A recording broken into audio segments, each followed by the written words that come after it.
I spent a little over a week with the POCO X4 Pro 5G. Ginamit ko siya as my daily driver. I used it to take photos and I even tried to become an Apex Legends champion. So ngayon pag-usapan natin yung pros and cons ng mid-range device na to. Hey guys, Tito James here, and like I said, I spent over 7 days using the POCO X4 Pro 5G, and I want to share my experience with you guys to hopefully help figure out if this is the right device for you. And as always, let's kick things off with the price kasi sobrang importante nga na malaman yon para mas may context tayo sa mga pag-uusapan natin sa video na to.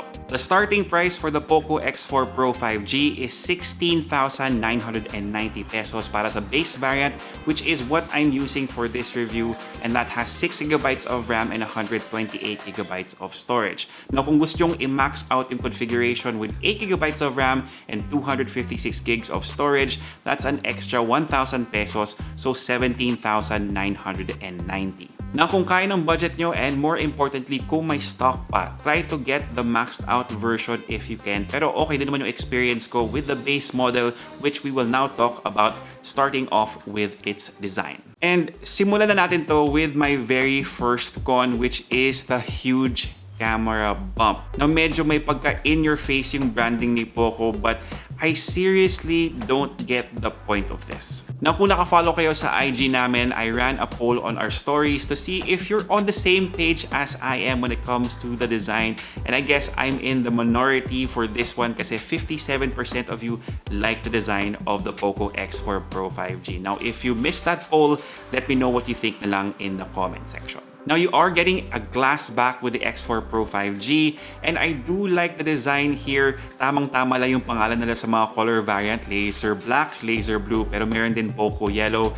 But I would have loved to see a matte finish here para iwas fingerprints na rin. You're also getting a metal frame on this device. It's squared off, and this is kind of where I'm on the fence since it does give you a better grip if you're carrying it around. Pero kung gagamitin nyo yung X4 Pro ng medyo matagalan, hindi siya gano'ng kakomportabling hawakan. So I do like the material choice that POCO used on this phone, pero pagdating sa ergonomics at saka yung glossy glass back niya, medyo disagree ako doon. By the way, meron nga pala siyang IP53 rating for water and dust resistance, so nakatulong yon kasi medyo in the past week meron tayong mga sudden rain showers. But anyway, let's move on to something that I really love about the X4 Pro 5G, which is its display. And alam nyo to, pag sinabing AMOLED, it's almost an auto thumbs up for me, and that's definitely the case for this device. Just to recap the specs, it's at 6.67 inches, Full HD Plus resolution, 120Hz refresh rate,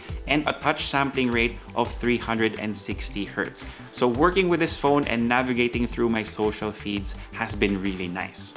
No problems naman yung ginamit ko to outdoors. You do have to max out its brightness, but everything was readable, which is very important because wild yung araw pag summer sa atin.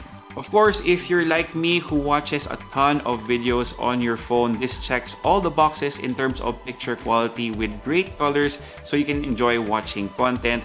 But unfortunately, if you're looking to binge watch yung mga favorite shows nyo sa Netflix, it's only Widevine L3 certified, so no HD playback. So medyo hassle yun para sa akin, but let's bring things back over to the plus side of things. The speakers on the X4 Pro 5G really surprised me. They sound pretty good. Medyo matinis pa rin depending on what you're listening to, but overall, pretty good. Here's a quick sample.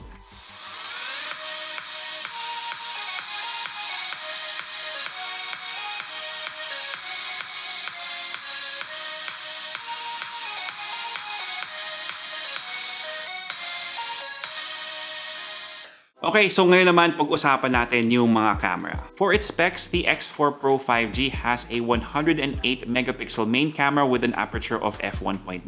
That's accompanied by an 8-megapixel ultrawide plus a 2-megapixel macro. And for you selfie lovers out there, this is rocking a 16-megapixel front camera. Okay na okay yung photos na nakuha namin gamit yung main camera, definitely on par or maybe even above par for mid-range phones in this price range. Okay din yung mga kulay niya, and yung example ko dito is yung kinain naming mango sticky rice sa Kamala Cafe sa Tanay. And of course, skin tones were really handled well too, and portrait mode does a pretty good job. Now for the ultra-wide, there's gonna be a huge gap in terms of quality since you are coming from a 108 megapixels to an 8 megapixels, but it's still good when there's a good amount of light. No problems here. Now the gap between the main and the ultra-wide is very evident in low light though, because you can only use night mode with the main camera, which means medyo madaming noise pag ginamit nyo yung ultra-wide in low light settings. On the video side of things, it's more of the same story, although may times din nagamit namin yung main camera and medyo may noise pa rin. Ito yung view namin sa Tanay and medyo maulan nun, and you can see na it's not as crisp as I wanted it to be. Of course, I had to try it out again, and we made a quick trip to our new favorite cafe that's near us. Shout out to the folks over at Hatch and Hullman in Taguig. By the way, this is also where we kind of saw na medyo hit or miss din yung stabilization ng X4 Pro. You can definitely vlog on this phone, pero take note na lang din na you can only record at 1080p 30, which is definitely usable, and that's also the case for the front camera. And here's a sample of what that looks like and what it sounds like. Okay, so of course we have to do a video test with the front camera. So this is what it looks like. I'm gonna walk around a little bit para makita natin kung okay ba yung stabilization niya, kung gagamitin ito for vlogging, and I think we're stuck at 1080p 30 din para sa front camera. Confirm ko na lang like somewhere on screen kung mali ako, but I think it's still also 1080p 30. So I'm gonna turn around. Okay naman yung stabilization niya so far, based on like what I see on screen. Of course, we'll see if this is the case when I go to the editing bay and actually see the footage full on. So yeah, so here's a sample of the front camera. We'll see. If you guys like it, let me know in the comments down below. Now speaking of the front cameras, you can also get decent selfies, but take note din na medyo wild yung default beauty mode niya. So make sure you tone it down and remember to get the best light possible para maganda din yung results ng selfies nyo. Okay, so now let's jump to performance. And sadly, dito talaga ako na-disappoint sa X4 Pro 5G. We are getting a capable processor in the Qualcomm Snapdragon 695, and I've had no problems getting work done with this phone. At kung titignan din natin yung benchmark scores, it does very well against some of the other phones in its price category, as you can see in the tests that we were able to run. So yes, it does have enough muscle for what I need. So bakit ba ako na-disappoint? And I think you guys know the answer. It's really hard not to compare it to last year's model that had a beefier processor in the Qualcomm Snapdragon 860. That being said though, I was still able to game well on this device while Rift ran and kept to 60 FPS with the occasional dips to the mid-50s. At kahit na medyo nahihirapan pa akong intindihin yung game na to, I was able to get my very first win in Apex Legends. I really recommend that you lower settings to balance though with high frame rates, because at Ultra HD, there were times na medyo may noticeable frame drops pa rin, and that might cost you an important firefight. Now on the software side of things naman, of course, we have MIUI 13 based on Android 11, and out of the box, medyo madami yung pre-installed apps sa phone na to, but you can easily uninstall them kung hindi nyo naman kailangan. Para sa battery naman, the X4 Pro has a capacity of 5,000 mAh, and I had no problems getting this phone to last an entire day when I needed to go out.